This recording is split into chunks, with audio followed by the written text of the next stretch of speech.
Charleston District has maintained Charleston Harbor for more than 140 years and has dredged every year during that time to ensure the channel is at the required federal project depth.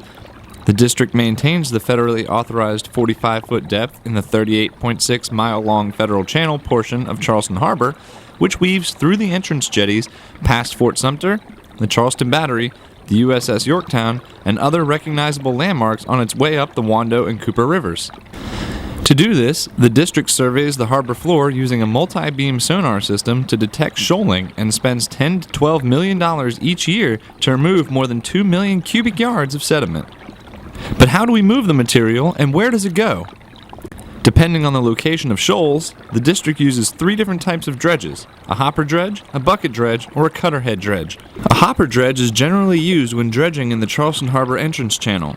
A hopper dredge operates like a vacuum cleaner with arms that extend from the dredge to the channel floor and suck material off the bottom. A bucket dredge is typically the best system for dredging in the lower harbor. A bucket dredge drops a large digging bucket into the water and scoops material off the harbor bottom, lifting it out and dumping it into a barge alongside the dredge platform. With hopper and bucket dredges, dredged material is collected in a hopper on board the dredge. When it is full, the hopper travels to an offshore dredged material disposal site where the material is returned to the ocean away from the path of passing ships. The site is approximately 4 square miles in area and receives more than 1.3 million cubic yards of material each year. For work in the upper harbor, the Charleston District uses a cutter head dredge. As the head moves through sediment, pumps suck the material through a system of pipes and place the material on shore in a containment area. The district's main disposal site is the Clouder Creek Disposal Area. Clouder Creek is a 1,400-acre disposal area divided into 4 cells, which are used simultaneously but in different stages of the dredging cycle: diking, dredging, drying, and ditching. Diking involves raising the walls of the cell to make room for new material.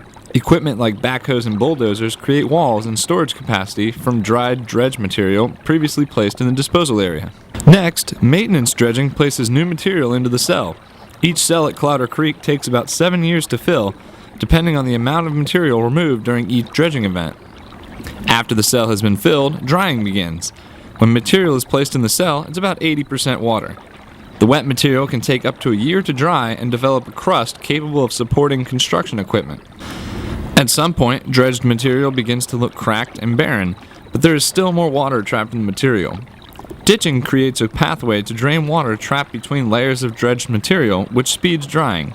This step in the life cycle of the disposal area helps turn mud into workable soil that can be used to construct new dikes as the cycle begins again. The dredging process is a long one from start to finish, but the U.S. Army Corps of Engineers Charleston District is doing its best to keep Charleston Harbor safe and navigable.